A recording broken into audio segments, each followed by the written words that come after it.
Hello guys, कैसे हैं आप सब। उम्मीद करता हूँ आप सब बहुत अच्छे होंगे। और आज की जो वीडियो होने वाली है वो बहुत बहुत ज़्यादा इंपॉर्टेंट होने वाली है क्लास 12th स्टूडेंट्स के लिए। और जो एग्जामिनेशन है वो 2025 में आपका होने वाला है। और एग्जाम होने वाला है आपका एक ऑब्जर्वेशन के अनुसार, हमारे जो ऑब्जर्वेशन है उसके अनुसार mid of Feb. Yes sir, mid of Feb से आपका एग्जाम जो है होने वाले हैं सीबीएसई क्लास 12th के। तो आप लोगों की प्रिपरेशन बहुत जबरदस्त चल रही होगी, ऐसी मैं आशा करता हूं। और आज की जो वीडियो है उसके अंदर मैं कुछ एनालिसिस करने वाला हूं आपके सिलेबस का, कि किस चैप्टर से कितने मार्क्स का क्वेश्चन पूछा जा रहा है। और ये जो मैंने एनालिसिस किए हैं ये सीबीएसई सैंपल पेपर जो रिलीज हुआ लास्ट अभी उसके अनुसार किया है। और दूसरी बात यह है कि ये जो वीडियो है ये उन बच्चों के लिए बहुत ज्यादा इंपॉर्टेंट है जो ये सोच रहे हैं कि भाई हम पास कैसे हो अकाउंटेंसी के अंदर। उनके हाफ ईयरली एग्जाम बेकार हो गए हैं, उनके यूटी सही नहीं जा रहे हैं, प्रिपरेशन को समझ में नहीं आ रही है, थ्योरी प्रैक्टिकल उनको न्यूमेरिकल समझ में नहीं आ रहे हैं, थ्योरी याद कैसे करनी है ये समझ में नहीं आ रहा। एमसीक्यू पे ज्यादा ध्यान दें या बड़े क्वेश्चंस को ज्यादा ध्यान दें, या फिर वो कौन से चैप्टर्स हैं जिनको वो और जिन पर ज्यादा फोकस करना है, ऐसे कौन से चैप्टर्स हैं जिनमें वो हाई स्कोरिंग चैप्टर्स की बात करें। तो ये वीडियो जो है उन्हीं बच्चों के लिए होने वाली है। तो भाई अगर आप लोग भी ऐसा सोचते हैं या आपको लग रहा है तो ये वीडियो आपके लिए है, अंत तक जरूर देखिएगा, ठीक है। चलिए जी, तो अभी हम बात करते हैं हमारे सिलेबस के बारे में। आपको पता है आपका जो सिलेबस है वो दो पार्ट्स में या तीन पार्ट्स में डिवाइडेड है। तीन पार्ट्स में डिवाइडेड है, बेसिकली एचबीएससी में दो पार्ट्स में डिवाइडेड है। तो एक आपकी पार्टनरशिप फर्म वाली बुक है जिसके अंदर आपके 5 चैप्टर्स हैं, और एक आपका आता है कंपनी अकाउंट्स जिसके अंदर 2 चैप्टर्स हैं, issue of share and issue of debenture. उसके बाद फाइनेंशियल स्टेटमेंट है कंपनीज की, जिसके अंदर बैलेंस शीट का फॉर्मेट, पीएनएल का format, comparative common size, accounting ratio, cash flow statement वगैरह है। तो किस चैप्टर से कितने मार्क्स का आने वाला है ये मैंने पूरा का पूरा चार्ट आपके सामने बना करके तैयार किया हुआ है। चलिए जी, डिस्कस करते हैं इसको शुरुआत से। सबसे पहले मैं बात कर रहा हूँ फंडामेंटल ऑफ पार्टनरशिप फर्म की। इसके अंदर जो आपका क्वेश्चन आ रहे हैं 1 2 3 4, 4 क्वेश्चन आ रहे हैं जी एक एक नंबर वाले, यानी मल्टीपल चॉइस क्वेश्चन आ रहे हैं इसमें एक एक नंबर वाले। और एक 6 मार्क्स का क्वेश्चन पूछा जा रहा है। लेकिन मैं आपको बता दूं ये पूछा जा रहा है ऑल्टरनेट में, ऑप्शनल में पूछा जा रहा है, ठीक है जी। लेकिन फिर भी 6 मार्क्स का तो पूछा ही जा रहा है ना। उसके बाद चेंज इन पीएसआर की अगर बात करें तो 1 मार्क्स का क्वेश्चन पूछा जा रहा है एमसीक्यू में, बहुत ज्यादा इससे नहीं आ रहा है। तो आप अपने अकॉर्डिंग समय के अनुसार देख लीजिए किस चैप्टर को कितनी वेटेज दी गई है, वो मैं बता रहा हूँ। और उसी के अनुसार अगर प्रिपरेशन करेंगे तो ज्यादा बेहतर होगा आप लोगों के लिए। उसके बाद एक क्वेश्चन गुडविल से आ रहा है जो कि एमसीक्यू है, एडमिशन ऑफ पार्टनर। इसके अंदर बहुत बड़ा चेंज है सीबीएसई के पैटर्न में। इसमें जो अभी क्वेश्चन आ रहा है सीबीएसई के सैंपल पेपर में 1 2 3, 3 मार्क्स के तो एमसीक्यू आ रहे हैं और एक 3 नंबर का क्वेश्चन आ रहा है। जबकि पहले क्या हुआ करता था, पहले रिटायरमेंट और एडमिशन दोनों में से 6 नंबर का क्वेश्चन आता था ऑल्टरनेट में। एडमिशन और रिटायरमेंट का 6 नंबर का क्वेश्चन आता था ऑल्टरनेट में, ठीक है। लेकिन अभी क्या कर दिया, एडमिशन और पार्टनर का 3 मार्क्स का क्वेश्चन पूछा जा रहा है बड़ा, और एक एक नंबर वाले 3 क्वेश्चन पूछे जा रहे हैं। क्लियर है जी। उसके बाद रिटायरमेंट ऑफ पार्टनर में से एक 3 मार्क्स का क्वेश्चन है और एक 6 मार्क्स का क्वेश्चन है जो कि आ रहा है। ओके, तो ये बड़ी वेटेज है, ये बड़ी वेटेज है, इसको ध्यान रखिएगा। डेथ ऑफ पार्टनर बहुत सिंपल चैप्टर और छोटा सा चैप्टर है। आप मात्र 2 से 2.5 घंटे की अगर प्रैक्टिस कर ले तो ये चैप्टर आप पूरा कवर कर सकते हैं। इसके अंदर आपको 1 मार्क्स का एक क्वेश्चन पूछा जा रहा है, 3 मार्क्स का एक क्वेश्चन पूछा जा रहा है और फिर एक 4 मार्क्स का क्वेश्चन पूछा जा रहा है। ऑन एन एवरेज 4 3 7 और एक 8 मार्क्स का ये डेथ ऑफ पार्टनर पूछा जा रहा है सीबीएसई के सैंपल पेपर के अकॉर्डिंग। क्लियर है जी। उसके बाद डिसोल्यूशन ऑफ पार्टनरशिप फॉर्म, बहुत आसान चैप्टर, छोटा सा चैप्टर और वेटेज बहुत ज्यादा है। सुनिएगा ध्यान से, एक एक मार्क्स के तो 2 क्वेश्चन पूछे जा रहे हैं, तो 2 मार्क्स तो यही हो गए एमसीक्यू। फिर एक 3 मार्क्स का क्वेश्चन पूछा जा रहा है और आफ्टर दैट एक 6 मार्क्स का क्वेश्चन पूछा जा रहा है। 6 3 9 और 2 11 मार्क्स में पूछा जा रहा है। हालांकि ऑल्टरनेट में भी पूछा गया है, ऐसा नहीं है कि सारे ही है। लेकिन अगर आपको और कोई क्वेश्चन अटेम्प्ट करने में प्रॉब्लम हो रही है तो डिसोल्यूशन ऑफ पार्टनरशिप फॉर्म आप आराम से अटेम्प्ट कर सकते हैं। इजी है, आराम से आप कर सकते हैं, कोई दिक्कत वाली बात नहीं है।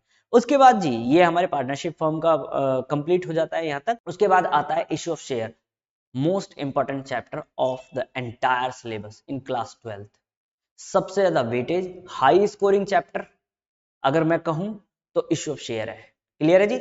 सुनिएगा, 1 2 3 4, 4 तो हो गए एमसीक्यू, 4 मार्क्स, 3 नंबर का एक क्वेश्चन, 4 नंबर का एक क्वेश्चन, 3 4 7 4 11, 6 नंबर का एक क्वेश्चन और 6 नंबर का एक क्वेश्चन आ रहा है इशू ऑफ डिबेंचर के ऑल्टरनेट में।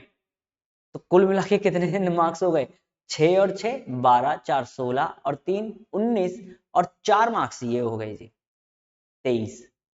हालांकि ऑल्टरनेट में भी है, ये ध्यान रखिएगा, क्लियर है, लेकिन फिर भी बहुत बहुत बड़ी वेटेज है।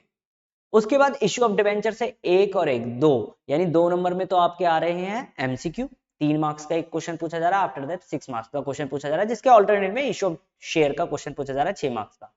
After that financial statement and analysis, जिसके अंदर बैलेंस शीट का फॉर्मेट है, वर्टिकल हॉरिजॉन्टल, इसके बारे में डिस्कस किया गया है, फाइनेंशियल स्टेटमेंट क्या होती है कंपनी की वो बताया गया है, पीएनएल का फॉर्मेट की बात की गई है, हेडिंग सब हेडिंग वाला क्वेश्चन है, वो मोस्ट इंपॉर्टेंट है, उसको जरूर करके जाइएगा।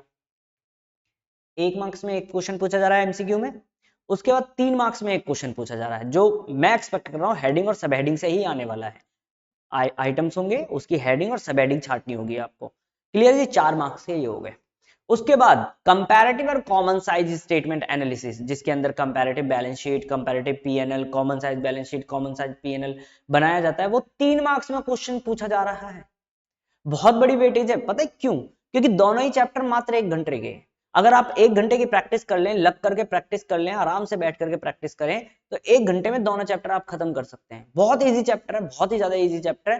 मतलब आप ये लगा लीजिए, अगर 6th और 7th क्लास के बच्चे को भी ये चैप्टर अगर करा दिया जाए एक बार, तो वो भी स्कोर कर जाएगा। तो आप लोग तो क्लास 12th में है, आप लोगों के पास ज्यादा स्किल है, आप लोगों के पास ज्यादा क्षमता है, कैपेबिलिटी ज्यादा है, तो आप तो इसमें मुझे लगता है कि 100% स्कोर कर लेंगे आराम से, कोई दिक्कत नहीं। मिसिंग फिगर वाला क्वेश्चन जरूर कर लीजिएगा। उसके बाद रेशियो एनालिसिस, इसके अंदर एक और एक दो तो एमसीक्यू आ रहे हैं और एक 4 मार्क्स का क्वेश्चन पूछा जा रहा है, ठीक है जी। तो कुल मिलाकर के 6 मार्क्स यहां से हो गए। Cash flow statement last chapter है, अकेला ही चैप्टर बड़ी वेटेज रखता है।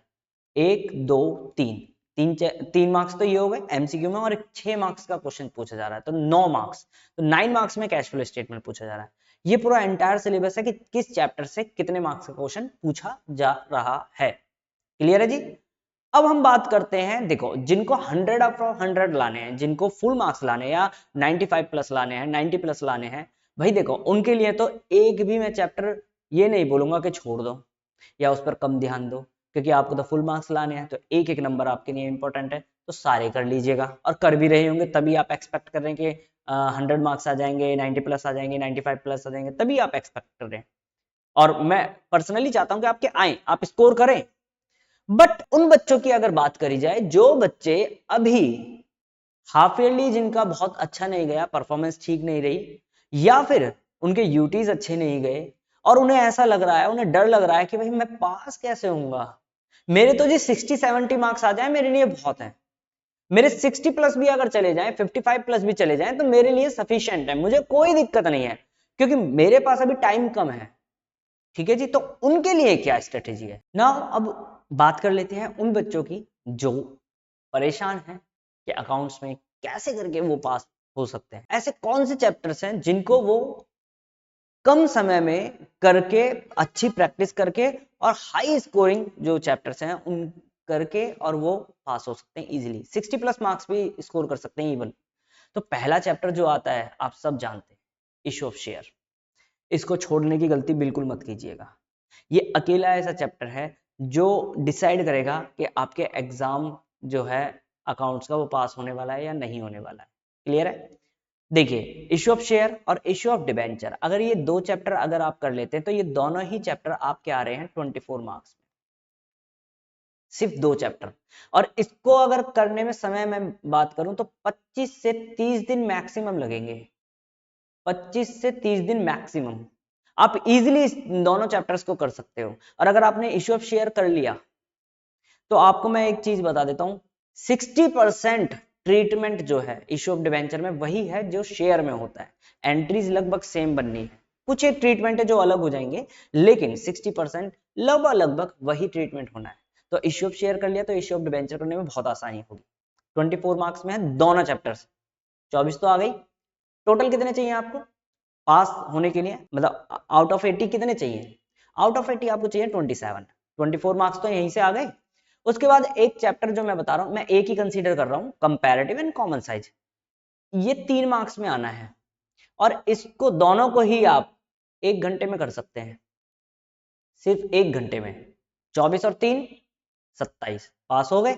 लेकिन मैं ये नहीं रिकमेंड करूंगा आपको कि सिर्फ आप ये 3 चैप्टर करके जाएं, ठीक है जी, क्योंकि आप लोग जानते हैं कि अगर ये 3 चैप्टर आप करके गए तो 27 और 27 में से 27 लाना थोड़ा टफ हो जाएगा, ठीक है।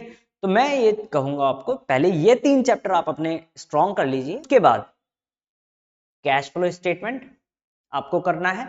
मैंने आपको 9 मार्क्स का दिखाया था, पेपर में आ रहा है, आप ऑन एन एवरेज मान के चलिए 8 मार्क्स का तो आना ही आना है। डिसोल्यूशन ऑफ पार्टनरशिप फर्म, ये चैप्टर भी इजी है, आप इसको भी 8 मार्क्स में कंसीडर करके चलिए, कम से कम 8 मार्क्स का आना है। करूं मतलब सीबीएसई सैंपल पेपर की, तो वो 11 मार्क्स का वहां पर शो कर रहा है, क्योंकि अल्टरनेट में भी पूछे गए हैं कुछ क्वेश्चन। 8 मार्क्स का मैं मान करके चल रहा हूं, ठीक है, कोई दिक्कत। उसके बाद डेथ ऑफ पार्टनर, मात्र 2 घंटे का चैप्टर है, आप इजीली कर लेंगे, और इसमें से भी 7 नंबर का पूछा जा रहा है।